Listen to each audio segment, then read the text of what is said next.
그래서 성령 안에 있으면 나는 이제 새 피조물이라. 옛 것은 지나갔고 새 것이 되었는데, 새 것이 된 순간부터는 성령께서 그것을 만들기 위한 작업을 예수 그리스도 오시는 날까지 해주시겠다는 겁니다. 여러분, 내가 하나님과의 은밀한 처소에 들어갔을 때 하나님께서 보여주시는 것이 양면이에요. 내가 진정 누구였나? 정말 구원받을 자격이 없는 시커먼 죄덩어리의 사람이었다는 겁니다. 그러나 그분의 의로 말미암아 내가 이제는 너무나 아름답고 귀중하고 소중한 사람이 되었다는 것을 양면을 통해서 알려주시는 거예요. 우리가 잊어버리고 사는 것이 무엇입니까? 우리 전의 모습이에요. 내가 진정 죄인이었다는, 타고날 때부터 아담의 죄 때문에 죄인이었다는 것을 고백하지도 못하고 깨닫지도 못하고 알지도 못하기 때문에 내가 예수 그리스도 안에서 그분의 의로 말미암아 새 사람이 됐다는 것이 내 몸에, 내 마음에 다가오질 않는 겁니다. 그래서 우리는 은밀한 처소로 하나님 앞에 자꾸 다가가야 되는데, 우리가 갈 때 또 하나 조금 전에 말씀드린 나의 그 true nature입니다. 나의 본래의 모습이 무엇인가? 이게 에베소서 2장 한번 보세요. 얼마나 적나라하게 사도 바울이 얘기를 하냐면, 에베소서 2장 1절과 3절입니다.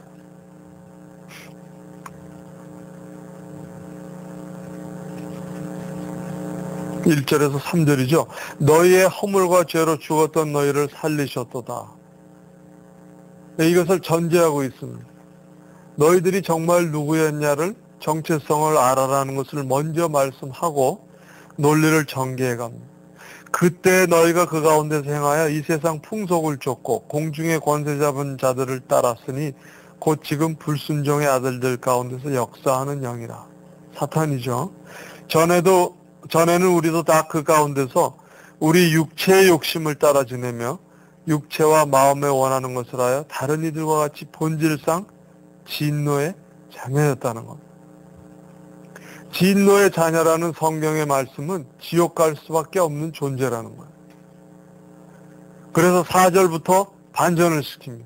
그러나 긍휼에 풍성하신 하나님이 우리를 사랑하신 그 사랑을 인하여, 하나님의 은혜죠. 예수 그리스도를 믿는 믿음 안에서 하나님의 은혜로 말미암아 우리를 구원시켰고, 그것은 우리의 행위나 어떤 선한 것으로 되는 것이 아닌 하나님의 선물이었다는 것입니다. 그래서 허물로 죽은 우리를 그리스도와 함께 살리셨고 너희가 은혜로 구원을 얻은 것이라. 자, 이 양면성을 대조하는 하나님 안에 들어갔을 때만이 우리가 비춰볼 수 있는 겁니다. 자, 구약에는 하나님 아니에요, 여호와. 그러나 신약에 오면은 그리스도 아닙니다.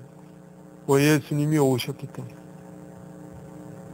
그 말의 어휘가 좀 달라졌지만 그 본체는 똑같다는 거죠. 성삼위 가운데 이 성자 예수 그리스도 안에, 성부 안에, 그런 표현의 정도지 똑같은 맥락입니다. 그래서 하나님의 거처에 들어갔을 때만이 우리의 양면성을 비춰주시기 때문에 우리가 확실히 알 수 있다는 거예요. 여러분, 이것이 구원의 확신입니다. 내가 정말 구원받을 자격이 없던 사람인데 하나님의 의로 말미암아 구원을 받았다. 여러분, 이 확신이 있을 때에 내가 성령과의 더욱더 깊은 교제가 필요한 마음을 성령이 주시기 시작해요. 거기에 내가 반응을 보일 수가 있어요. 그러므로 말미암아 더욱더 성령이 갈구하는 건 뭐예요? 성령의 양식은 하나님의 말씀밖에 없습니다. 우리의 영을 세워줄 수 있는 것은 이 세상에 아무것도 없어요. 오직 하나, 하나님의 말씀입니다. 우리 육신을 위해서 우리가 물질을 먹고 음식을 먹지만 그것은 우리의 육신인 것뿐이지 우리의 영을 다스리는 것은 하나님의 말씀밖에 없다는 겁니다. 그것을 깨닫기 위해서는 하나님의 은밀한 처소로 들어가지 않으면 안 된다는 거죠. 자, 그래서 우리 마지막으로 시편을 좀 보겠어요. 시편에 오늘 제가 소개를 좀 해드릴게요. 119편, 제일 긴 책이죠.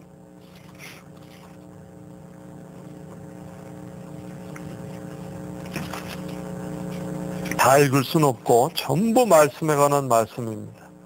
97절 좀 보세요. 시편 119편 97절. 내가 주의 법을 어찌 그리 사랑하는지요. 내가 그것을 종일 묵상하나이다. 종일은 하루 종일이에요.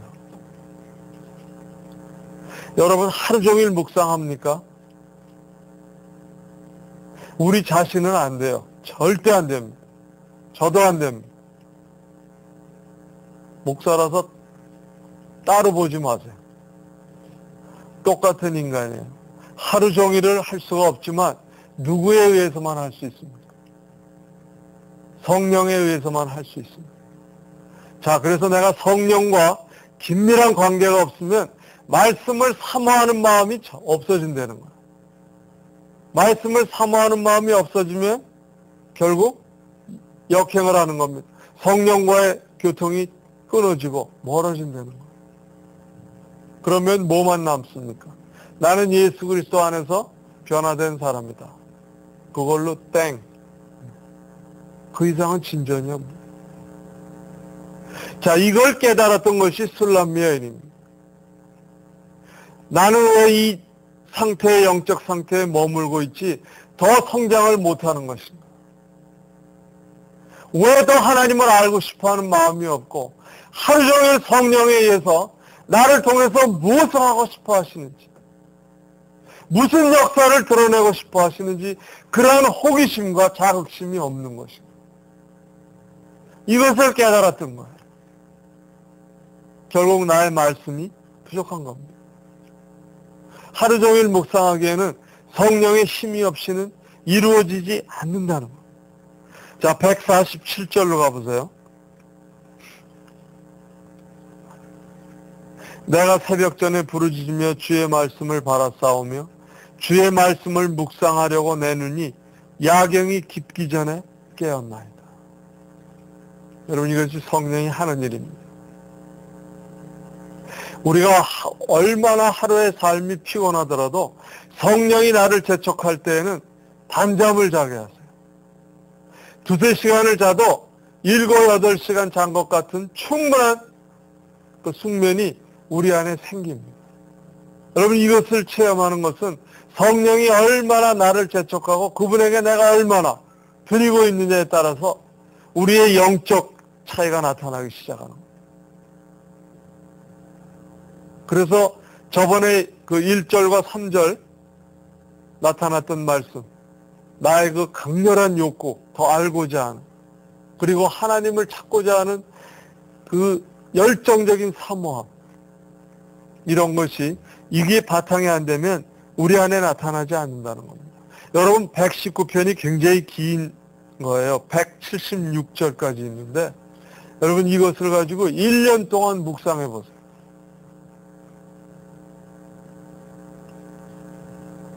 정말 여러분이 성령에 충만한, 성령으로 꽉 찬 삶을 영위해 갈 수가 있습니다.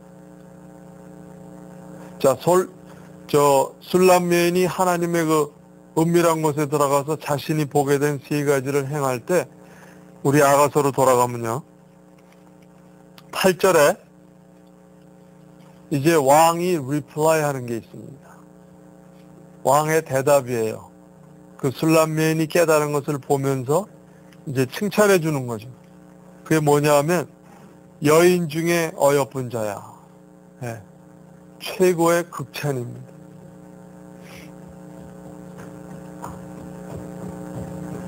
여인 중에 어여쁜 자야.